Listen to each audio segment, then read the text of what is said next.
Alors, donc, quant à moi, je vais vous parler des bêta-lactamases chez les archées. Alors, d'abord, une petite introduction, là, vous l'avez compris, on parle principalement des classes B métallo-bêta-lactamases, qui ont cette particularité d'avoir des motifs extrêmement conservés au niveau de leur site actif. Et d'ailleurs, c'est à travers ces motifs-là qu'ils interagissent avec les ions zinc. Et quand on se base sur ces motifs-là, on voit qu'en fait, il y a énormément de protéines qui ont ce motif-là et qui appartiennent à cette super famille de métallo-bêta-lactamases et qu'on retrouve finalement dans différents domaines de la vie, y compris les bactéries, les archées et les eucaryotes. Et comme il a été décrit, il y a plus de 34 000 protéines ayant ces motifs-là et qui appartiennent à cette famille de métallo-bêta-lactamases. Alors, qu'est-ce qu'on a fait nous? On s'est intéressé à regarder ces métallo-bêta-lactamases et les archées. Par rapport à la littérature, quand vous tapez métallo-bêta-lactamase et archées, il y a moins de 20 publications. Et encore, dans ces publications, souvent c'est des publications sur les bactéries et qui citent qu'il y a des séquences de métallo-bêta-lactamase dans les archées. Mais cependant, il y a quand même quelques articles qui ont réellement étudié des métallo-bêta-lactamases et les archées. Et par exemple, ces enzymes-là, qui sont impliquées plutôt dans le transport membranaire. On a également cette publication qui rapporte des métallo-bêta-lactamases impliquées dans les mécanismes de quorum sensing ou d'autres enzymes ici chez les archées qui sont impliquées dans le clivage et dans la polyadénylisation des ARN messagers. Alors, comment on cherche ces métallo-bêta-lactamases finalement chez les archées? Quand vous utilisez des séquences bactériennes banales et vous faites des blasts, vous avez peu de chances de les trouver. Donc, on a procédé par deux méthodes, à savoir en utilisant ce qu'on appelle une séquence ancestrale, qui va être une séquence beaucoup plus distante des séquences bactériennes connues. Et l'autre méthode également, c'est d'utiliser le motif conservé de ces métallo-bêta-lactamases pour aller screener des bases de données des archées. Comment ça marche? Là, on est parti par exemple des bactéries, des métallo-bêta-lactamases des bactéries, et à partir de cet arbre phylogénétique, à ces points d'intersection-là, on est capable de récupérer la séquence qui finalement est la séquence ancestrale de, par exemple, dans ce nœud-là, c'est la séquence représentative de toutes ces séquences ici. Et en récupérant ces séquences-là, on peut aller screener des bases de données pour éventuellement retrouver des séquences homologues chez les archées. De la même manière, en utilisant ce motif, on peut interroger des bases de données. C'est une analyse que j'avais faite par exemple sur les virus. Et on peut retrouver parmi une base de données de protéines, toutes les protéines ayant ce motif-là. Et en combinant finalement ces deux méthodes, on voit qu'en fait, chez les archées, il y a énormément de séquences de métallo-bêta-lactamases chez les archées. Et j'ai essayé de regrouper tout ça dans cet arbre phylogénétique où on a des séquences de bactéries, des archées, des humains, les 18 métallo-bêta-lactamases décrits chez les humains, mais également des séquences de virus géants. Alors, une chose intéressante, déjà, on voit qu'en fait, au milieu de ces séquences bleues-là, qui sont des archées, on a cette séquence qu'on appelle GOB. C'est des métallo-bêta-lactamases qui sont spécifiquement retrouvées, c'est une seule espèce bactérienne, qui est Elizabeth King. Et là, ça laisse à penser qu'on a un transfert horizontal de séquences qui probablement vient des archées et qui a été acquis spécifiquement dans cette espèce bactérienne-là. Autre chose aussi, également, on a ces enzymes humaines qui quand même se retrouvent également au milieu de ces archées. Alors, la question qu'on s'est posée, c'est finalement, est-ce que ces archées également ont une activité sur les bêta-lactamines? Est-ce qu'ils peuvent dégrader finalement des bêta-lactamines?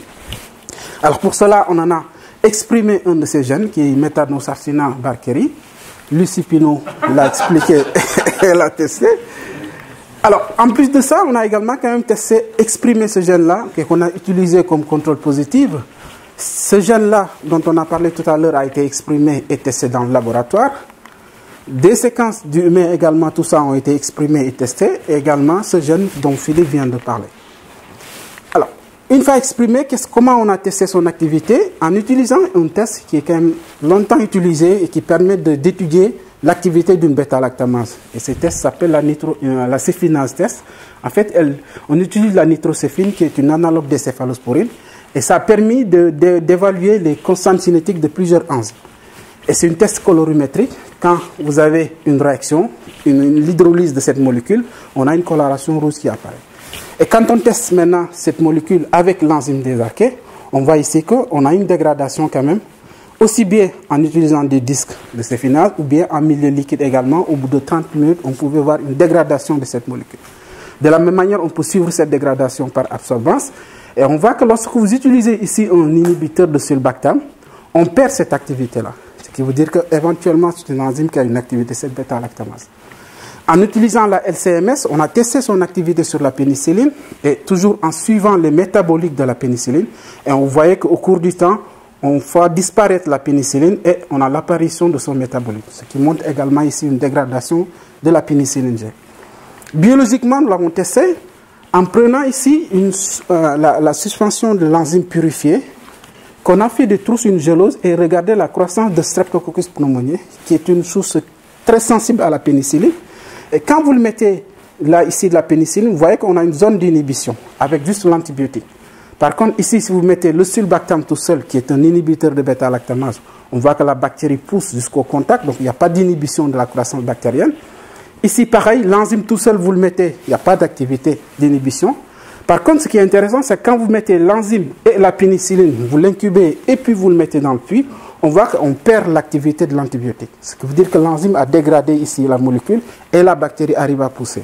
Et finalement, lorsque vous rajoutez finalement l'inhibiteur de la bêta-lactamase, on restaure l'activité de l'antibiotique. Donc ce qui montre ici que cette archée, l'enzyme de cette archée est capable d'hydrolyser aussi bien la nitrosophine mais également la pénicilline, et cette activité pouvait être inhibée par le sulbactam. Étant donné qu'on parle de métallobêta-lactamase, ce sont des carbapénèmes, c'est-à-dire qu'ils sont capables de dégrader les carbapénèmes, comme l'imipénème. Ici, ce qu'on a testé.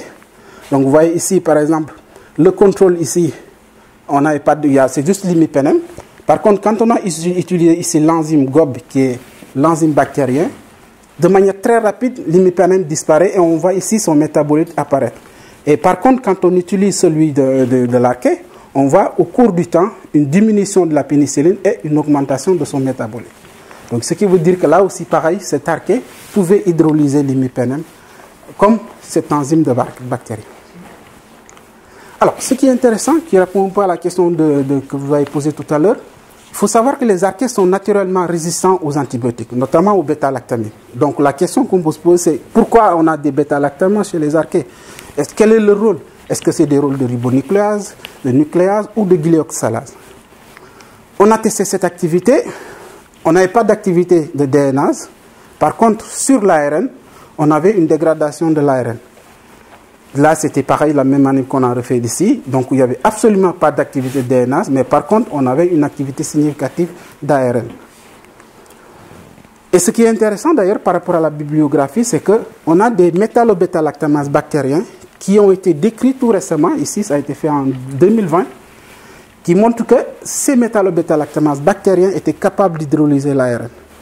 Alors, c'était dommage parce que là, on a été scoopé sur ce coup-là, parce qu'au moment où cet article vient d'être été publié, on avait trouvé que NDM1 pouvait également dégrader l'ARN. Et on était sur le point de l'écrire et est venu sortir ce papier. Et ce gène M1 est très très proche de NDM, en fait. C'est pratiquement le même gène bactérien. Alors, une autre hypothèse aussi, est-ce que les archées peuvent utiliser finalement les antibiotiques comme source de carbone? Et par rapport à la littérature, il a été décrit que certaines bactéries du sol, en fait, utilisaient les bêta-lactamases pour dégrader les bêta-lactamines et s'en servir comme source de carbone. Donc, ça peut éventuellement peut-être être leur fonction de dégrader les antibiotiques pour l'utiliser comme source de carbone. Alors, finalement, comme conclusion, on a proposé, en fait, la séquence ancestrale que nous avons construite, en regardant un peu sa structure tridimensionnelle, on voit qu'elle ressemblait particulièrement à une glyoxalase, qui a au niveau de son cycle actif un ion de zinc et de fer. Et probablement au cours de l'évolution, cette séquence ancestrale a évolué chez les archées pour donner des archées métallobêta-lactamases, où on voit ici, on a 2 ions de fer et pas zinc et fer. Alors qu'on peut avoir une autre séquence qu'on a trouvée chez les gobes, qui, eux, a 2 ions de zinc. Et cette différenciation-là a fait que probablement ils ont acquis des activités plus spécifiques sur un type de substrat. Parce qu'on voit ici, on a une activité très forte sur les bêta-lactamases. Il n'y a pas d'activité de ribonucléase ni de glyoxalase. Par contre, celui des archées, on avait un petit peu d'activité de ces différents substrats-là. Voilà, finalement, ce qui veut dire qu'on a probablement, au cours du temps, une spécialisation de ces enzymes en fonction des organismes qui ont été acquis. Voilà, donc cet article, finalement, nous l'avons publié. Et ça aussi, ça a été une histoire parce qu'on a publié cet article plusieurs fois dans des journaux, mais ils n'arrivaient pas on arrivait à les convaincre parce que c'est probablement quelque chose de nouveau et qu'on avait du mal à le publier. Mais finalement, on a réussi à le publier quand même. Voilà, je vous remercie.